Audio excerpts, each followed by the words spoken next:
Welcome back to In Their Words. Today we're joined by Dr. David Silver, a key figure at UPMC Women's Behavioral Health. Dr. Silver's insights offer a deeper look into the critical care provided to women like Ashley Fox, whose story we heard in our previous episode. His passion for women's mental health shines through as he explains the vital role of their specialized services. My name is David Silver. I am the director of Women's Behavioral Health here at UPMC in Central Pennsylvania. I've been here since 2018 when my wife and I developed this service line, which has grown significantly since then. We expected a lot of challenges, and of course there were some, but we were pleasantly surprised with how we were welcomed into the Department of OBGYN, or the Women's Service Line, as psychiatric providers for the OBGYN services and their patients.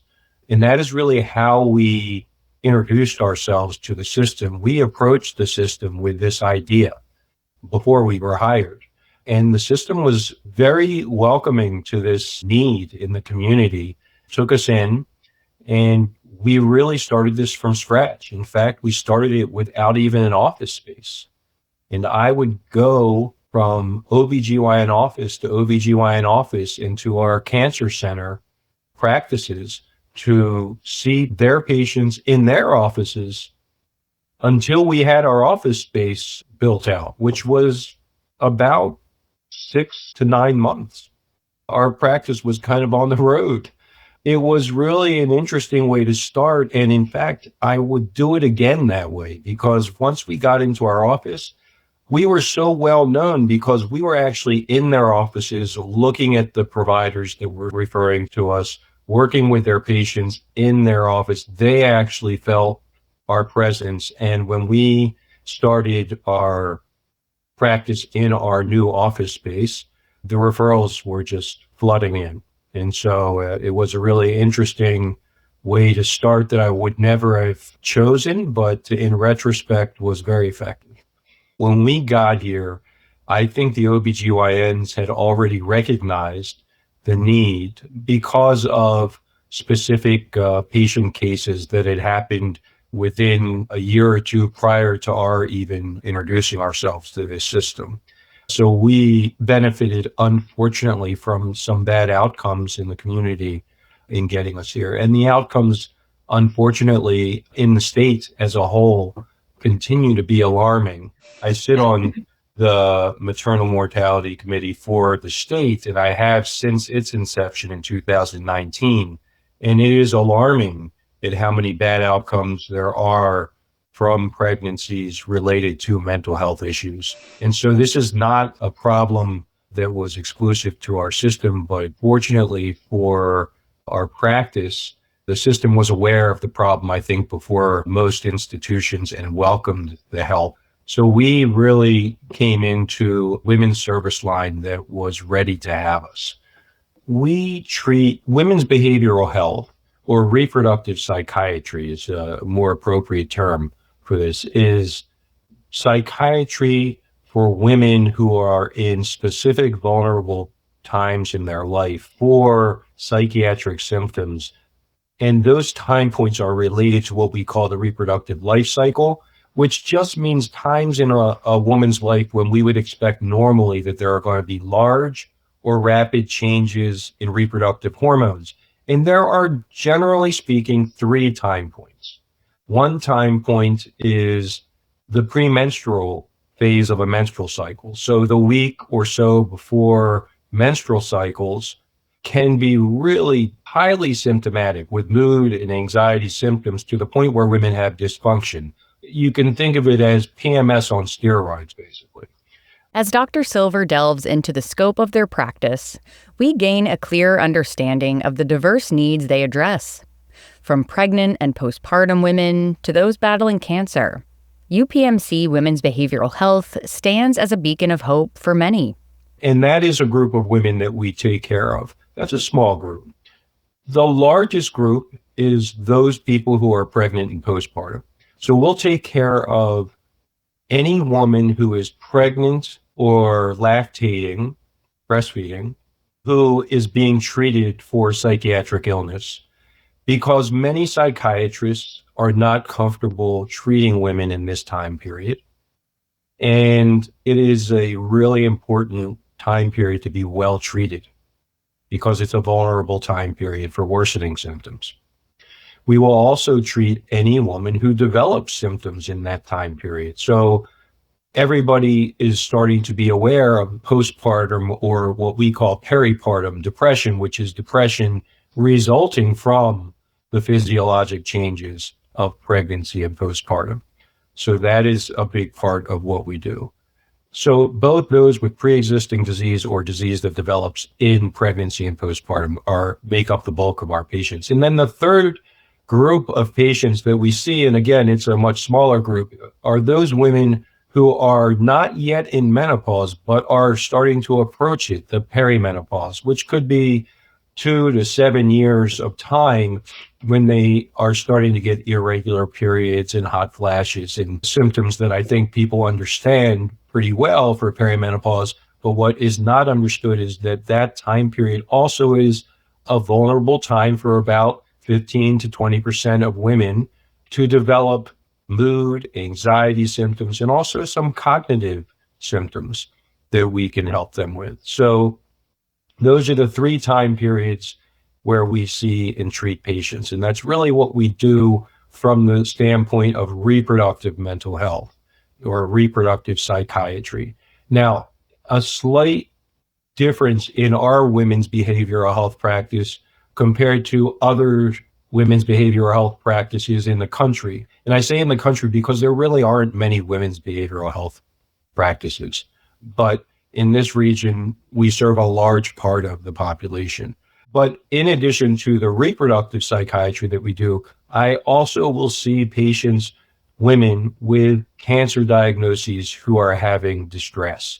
Because as you may remember, I am a board certified gynecologic oncologist who was in practice for 15 years treating surgically and with chemotherapy patients with gynecologic cancers.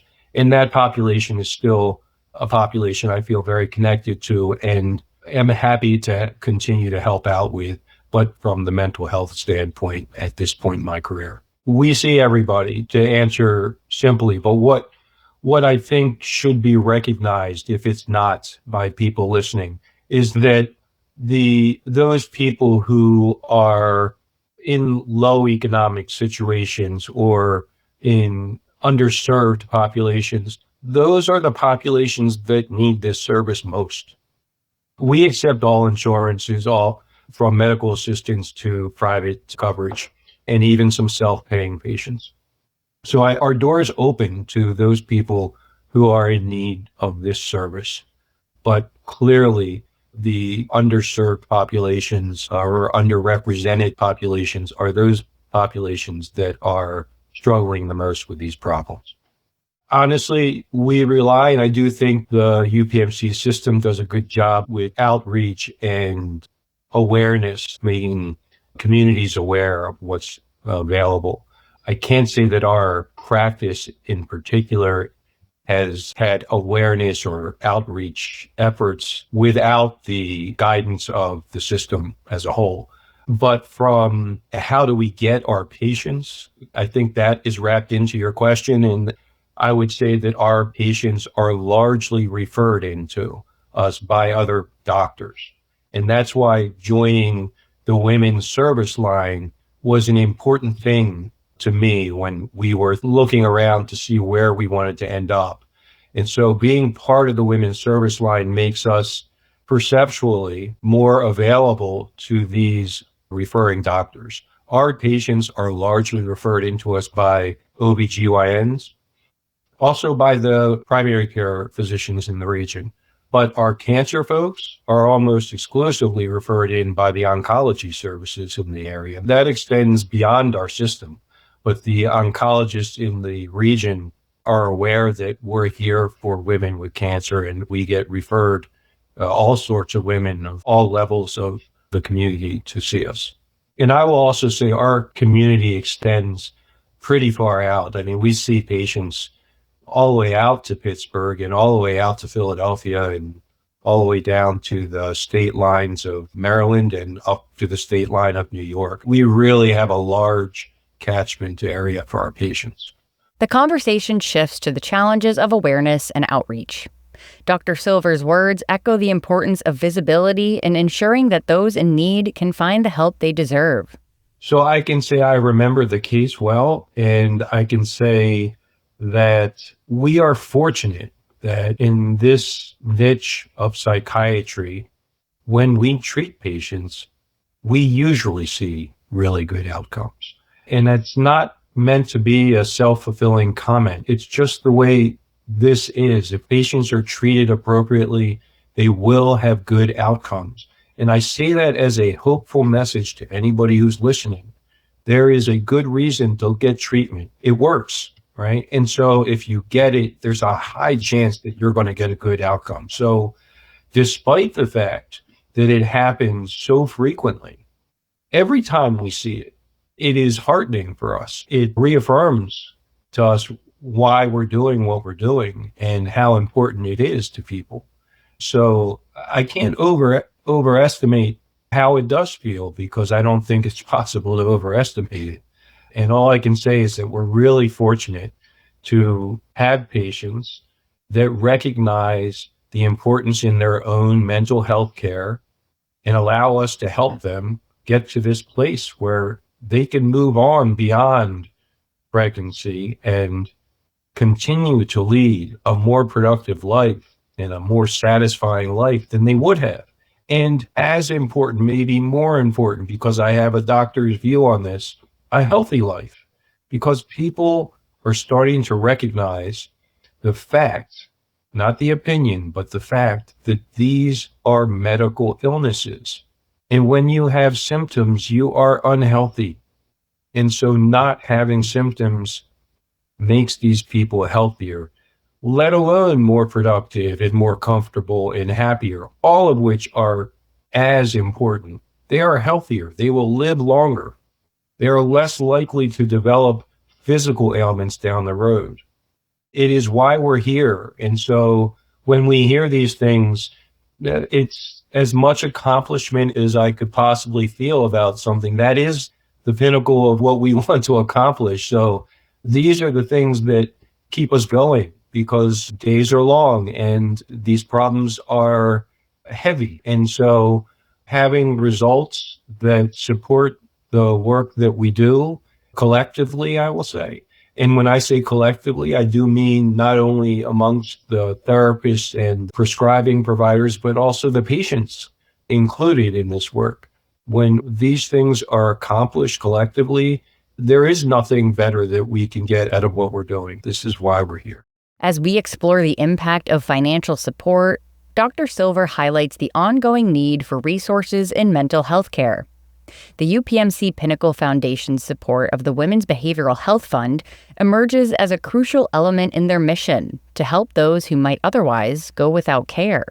So, as I think many people are aware, while there is greater recognition of the importance, I think, of mental health and mental health care, it is still frequently lagging behind in things like support and funding. So having the support of the foundation and a fund where money can be collected to help us move things forward is not only critical for us to move forward, but really is appreciated by us and anybody who's involved, I think, in mental health care.